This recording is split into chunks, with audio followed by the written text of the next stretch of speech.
ئێمە وەک گەلێکی وەفادار بە چاکەی دۆستەکانمان لە ڕۆژە تنگانەکاندا کە بەهانامانەوە هاتن لەوانە حکوومەت و گەلی ئەلمانیا قەبیل ناکەین بە تایبەتی ڕۆڵ و پێگەی ئەلمانیا لە دوای ڕاپەڕینی ساڵی 1991 و بە تایبەتی تریش لە شەڕی ئەم دواییەی دژ بە تیرۆریستانی داعش ئەلمانیا دەورێکی یەکجار باڵای بینی لە پاراستنی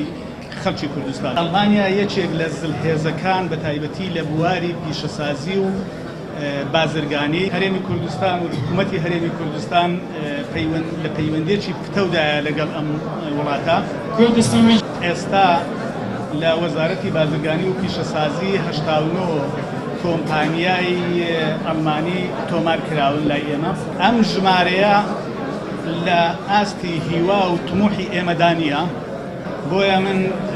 لێرەوە بە ناوی وەزارەتی بازرگانی و پیشەسازی و بە ناوی حکوومەتی هەرێمی کوردستان داوا لە بازرگانان و وەبەرهێنان و کۆمپانیا ئەلمانیەکان دەکەین کە ڕوو لە هەرێمی کوردستان بکەون و لقەکانیان لە هەرێمی کوردستاندا بکەنەوە